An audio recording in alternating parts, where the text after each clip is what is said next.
공수처의 수사권 문제냐, 검찰과 법원의 시간 계산 문제, 또 즉시 항고를 하지 않은 문제인가에 대한 경론이 오가고 있는데 지금 여론이 어떤지 한번 살펴볼게요. 이수진 앵커가 정리했는데 여론조사 결과를 보고 이야기를 나누겠습니다. 일주일 전 법원이 구속 취소 판단을 내리면서 윤석열 대통령은 구치소에서 석방됐습니다. 전국은 혼란의 혼란을 거듭하고 있습니다. 윤 대통령 구속 취소가 적절했는지 아닌지를 두고서입니다. 지켜보는 국민들의 생각은 어떨까요? 뉴스핌 의뢰로 미디어 리서치가 조사한 결과입니다. 절반 이상의 응답자가 법원의 구속 취소가 부적절했다고 봤습니다. 지난 11일부터 12일까지 전국에 거주하는 성인 남녀 1000명에게 물었더니 동의하지 않는다가 51.7%, 동의한다가 45.9%였습니다. 오차 범위가 플러스 마이너스 3.1%포인트라서 오차 범위 안에서의 결과가 나타난 겁니다. 그런데 이 조사를요, 정당 지지자별로 나눠서 봤더니 흥미로운 지점이 있었습니다. 먼저 국민의힘 지지층의 답변 보시죠. 동의한다가 92.4%로 압도적이었습니다. 더불어민주당의 지지층 결과는 어땠을까요? 딱 정반대였습니다. 동의하지 않는다가 95.5%로 나타나서 압도적으로 높았습니다. 여기에 조국혁신당과 개혁신당 지지층에서도 구속 취소에 동의하지 않는다는 답변이 훨씬 높게 나타나서 전체 응답에서는 동의한다와 동의하지 않는다가 오차 범위 안에서의 결과로 나타난 겁니다. 윤 대통령 탄핵 심판 선고가 임박한 가운데 헌법재판소 선고 결과에 대해선 국민들이 어떻게 받아들일까요? 여론이 촉각을 곤두세우고 있습니다. 네, 법원의 구속 취소 결정에 대한 의견입니다. 동의한다 45.9%, 잘 모름 2.4%, 동의하지 않는다 51.7%로 오차 범위 내에 있다는 말씀을 드리고요. 지지 정당별로는 또 극명한 차이가 났고 이런 여론 속에서 가장 큰 관심사는 결국 대통령에 대한 구속 취소가 탄핵 심판의 결론에 영향을 줄 것인가인 건데요. 바로 토론으로 이어가겠습니다. 구속 취소가 헌재 선고 시점을 늦출 것이냐, 영향을 줄 것이냐입니다. 노희범 변호사 드릴게요. 저는 시점도 그렇고 결론에도 전혀 영향을 미칠 수 없다. 그건 법 이론적으로도 그렇고 사실관계 측면에서 그렇다는 점입니다. 구속이 구속 기간 만료 후에 이제 공소제의가 됐느냐 여부, 수사권이 있느냐 여부는 결국 윤 대통령의 내란 범죄 행위에 대한 수사 및 구속, 아니면 공소제기 관해서 법률적 하자가 있느냐에 관한 문제고, 즉 형사 재판에 영향을 미치는 수는 있어도 헌법재판소에서 지금 진행되고 있는 윤석열 대통령의 탄핵 심판에는 영향을 미치지 않는다는 겁니다.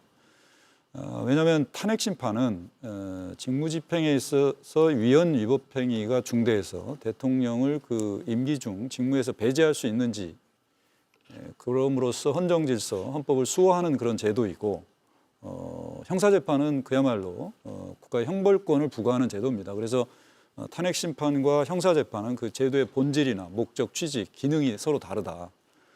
유일하게 만약에 영향을 미칠 수 있다면 이런 겁니다. 이제 공수처가 수사권이 없는데 공수처가 수사한 어떤 수사 서류나 증거가 탄핵 심판에 제출돼서 사실 인정이나 위법 여부 판단에 영향이 미쳤다면은 이 부분은 다시 헌법재판소가 한번 다시 살펴봐야 될 부분이 있어요. 근데 보도에 따르면은 공수처가 수사한 어떤 증거, 수사 서류나 물증이나 진술조서가 전혀 헌법재판소 탄핵심판부에 제출된 사실이 없다고 합니다. 그렇기 증거로 때문에 채택된 게 없다는 말씀이죠? 그렇죠. 지금 송부촉탁이라든가 이런 절차가 전혀 없었다고 합니다.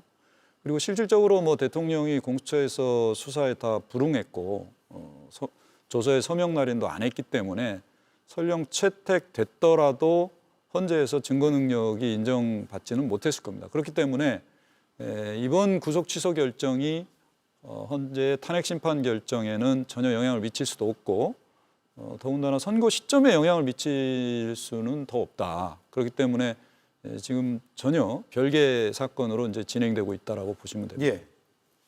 제가 이번에 그 구속 취소 결정에서 그 재판사는 그 두 가지의 그 크게 나눠서 그 정점에 관해서 판단을 했습니다. 그러나 그 판단에 숨은 크다는 뜻이 있는 거죠. 지금까지 탄핵 정부에서 이 수사나 그 탄핵 심판 과정에서 많은 그 이 적법 절차의 원리가 그 무너졌습니다. 여기에 대한 그 준전한 심판이 바로 그 밑에 깔려 있는 것입니다. 이런 상황에서 이 구속 취소 후에 여러 가지 어떤 그 이 여파가 그 미쳐 나가는 거죠. 노 변호사님은 별 영향이 없다고 말씀하시는데 물론 그래 볼 수도 있습니다만은 그러나 지금 그 민주당에서 여러 가지 일어나는 그런 현상들을 보면은 거의 좀 심하게 말하자면은 좀 패닉 현상이 아닌가. 뭐 그런 정도로까지 그 많은 이 여파의 힘이 강한 것으로 보입니다. 민주당의 어떤 패닉 현상이요? 예, 어떤 말씀이죠? 좀 좀 구체적으로 뭐 들어볼 수 실례된 있을까요? 말인데, 예. 뭐 여러 그 제가 그 실명은 뭐 그런 하긴 그렇고, 여러 가지 여러 지금 조치 행동이나 조치들이 나오고 있지 않습니까? 어떤 행동이나 조치인지 아마 저희들 뭐 현장에 가고 강화문에 시민들하고 같이 하고 하는 그런 걸 말씀하시는 제가 거예요? 제가 그 듣기로는 뭐 단식이나 두발 그 삭발이라든지 뭐 여러 그런 조치들이 그 많이 나오고 있죠. 단식은 아마 우리 의원 중에는 없는 것 같고요. 그 삭발은 한 3분 정도 하셨는데요. 각자 이제 간절함을 저는 표시하는 거로 봅니다. 왜냐하면 아무도 예상치 못했어요. 지금 12월 3일 이후로는 초현실주의 같습니다. 저는 그렇고 현직 대통령이 저렇게 구속 기소됐고 정말 누구도 예상치 못했는데 체포 안 되려고 관저에서 정말 얼마나 버텼습니까? 그 멀쩡한 경호관들 앞세워가지고 그렇게 숨어 있다가 체포된 거 아닙니까? 그리고 구속 기소까지 됐어요. 심우정 검찰총장이 검사장 회의 느닷없이 소집해가지고 시간 끌고 결국 저는 어떤 정말 의심할 대목들이 너무 많은 것 같아요. 근데 이런 상황에서 윤 대통령이 내란 우두머리 혐의를 받고 있는 윤석열 대통령이 나오자마자 정말 전 국민들이 너무 많은 충격을 받았습니다. 그래서 당연히 저희 민주당 입장에서는 국민과 같이 하는 게 맞고요. 그렇게 하고 있는 건데 교수님 볼 땐 제가 패닉에 걸린 것처럼 보입니까? 멀쩡합니다. 그래서 그런 건 아니고요. 그러니까 저희들이 정말 잠도 못 주무시는 우리 국민들과 같이 하기 위한 여러 가지 일들을 하고 있다. 그런 말씀 말씀드리겠습니다. 뭐 잘 알겠습니다만은 아까 우리 여론조사에서 봤듯이 그 반반으로 쫙 나눠져 있죠. 뭐 그래서 그 어느 한쪽의 입장이 지금 그 전 국민적으로 뭐 동의를 받는 입장이라고는 하기 어렵지 않겠습니까? 예, 현재 그 선고의 시점도 더 늦출 수 있다고 보시는 거예요?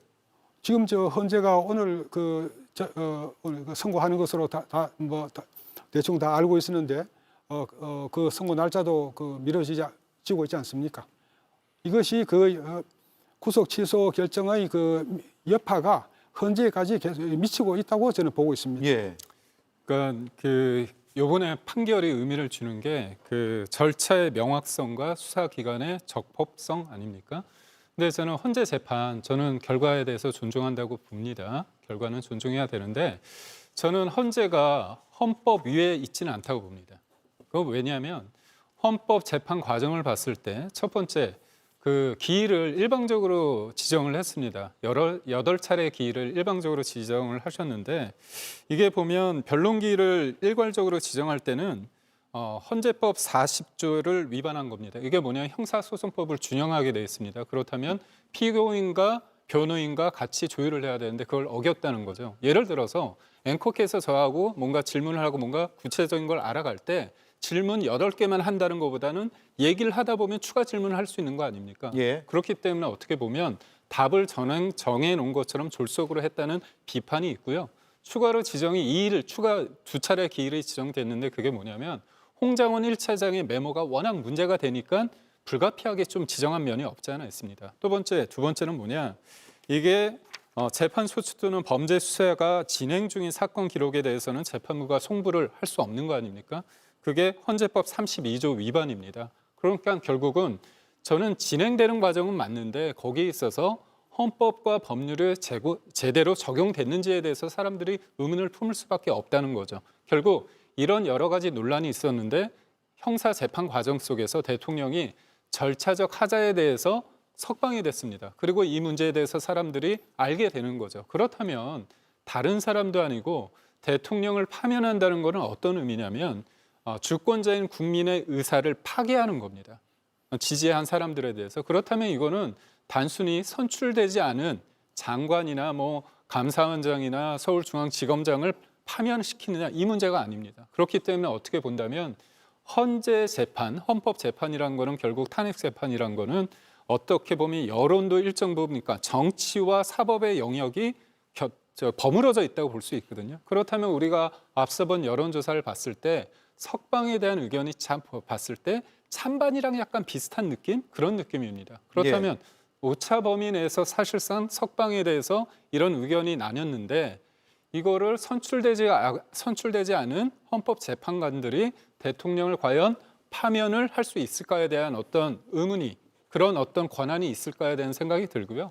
한 예로 노무현 전 대통령 같은 경우도 헌법을 위반하고요. 그 공직선거법을 제가 위반한 거로 알고 있고 또 하나는 헌법소 의지가 약하다고 했습니다. 근데 기각이 됐죠. 그 이유는 뭐냐면 대통령을 파면할 정도로 중대한 위법을 저질렀나, 헌법을 위반했느냐의 부분에 대해서 사람들이 달리 판단한 겁니다. 결국 저는 대통령의 개헌과 내란에 있을 때 그 중대성, 이 부분, 그리고 무엇보다도 법률적으로 따지겠지만 그럼 여러 가지의 국민들의 어떤 정서, 여론이 조금 영향을 줄 수밖에 없다. 네, 그런 여론도 영향을 줄 것이라는 말씀이고요. 네, 저는 여론이 탄핵 심판에 영향을 미쳐서는 안 된다고 보고요. 오로지 재판관들은 헌법 수호기관의 구성원으로서 헌법과 법률에서 부여된 탄핵 심판의 어떤 권한을 헌법과 법률 그 직업적 양심에 따라서만 결정을 해야 된다라고 봅니다.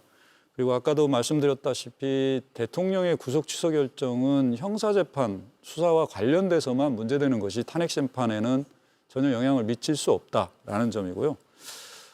대통령 대리인단 측이 지금 헌재에서 탄핵 심판이 계속되는 동안 절차적인 뭐 위법이 있다, 뭐 잘못됐다 이런 지적을 많이 했습니다. 저는 제 개인적으로 제가 지켜본 바로는 헌법재판소가 철저하게 헌법재판의 성질에 맞게 기존에 확립된 법리에 따라서 공정하고 충실하게 심리가 되어 있다. 전혀 뭐 편파적이거나 불공정하거나 위법하거나 부당한 절차 진행은 전혀 없었고 오히려 대통령의 어떤 주장, 대통령 측의 주장을 더 많이 받아들인 측면이 있다라고 생각합니다. 우선 일괄 지정 아까 말씀하셨는데 이게 헌법재판소법에 헌법재판의 성질에 반하지 않는 범위 내에서 형사소송법을 준용한다고 명문으로 되어 있습니다. 그렇기 때문에 과거 두 분의 그 대통령 탄핵 심판에서도 다 일괄 지정했습니다. 왜?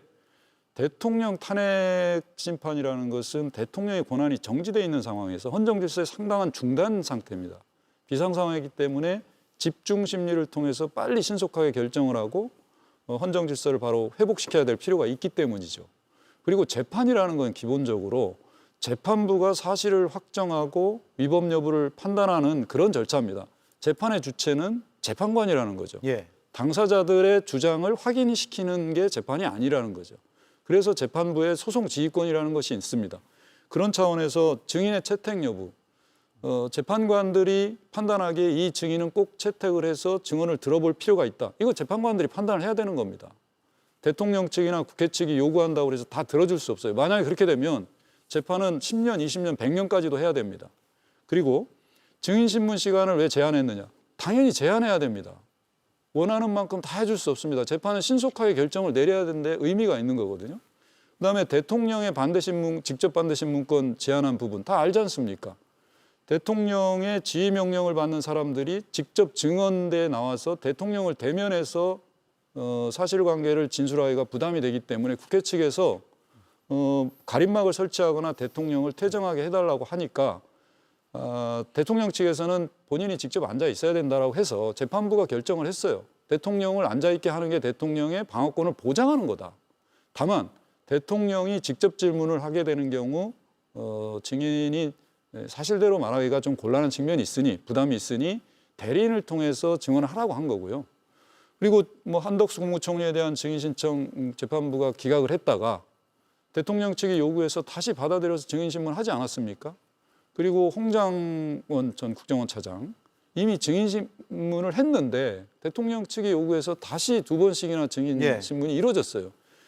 헌법재판소는 이 대통령 탄핵이라는 중대한 사건에서 대통령 측의 요구를 더 많이 배려해 주려고 절차적인 알겠습니다. 문제를 해결하기 위해서 정말 무진 애를 썼고 노력을 했다라고 저는 생각이 됩니다. 예, 앞서 심평 변호사께서 민주당의 장외투쟁은 구속 취소가 헌재 선고에 영향을 줄 것을 우려한 행위라는 취지로 말씀하신 걸로 들었는데 답변을 좀 자세히 들어야 될 것 그래서 같아요. 말씀을 또 드렸는데 저는 그렇지는 않고요. 이제 헌재 최종 심리가 다 끝났고 판결이 나올 것 같으니까 많은 국민들이 또 지금 윤석열 대통령 구속 취소된 이후로 불안해합니다. 사실 많이 불안해하고 거기에 대해서 국민과 같이 하는 그런 모습을 보이고 민주당에서도 지금 상황을 엄중하게 보고 있습니다.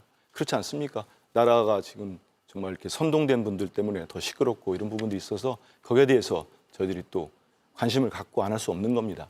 저는 이번 구속 취소 저는 사태로 봅니다. 이 사태와 헌재 결정에는 전혀 상관이 없을 거라고 봐요.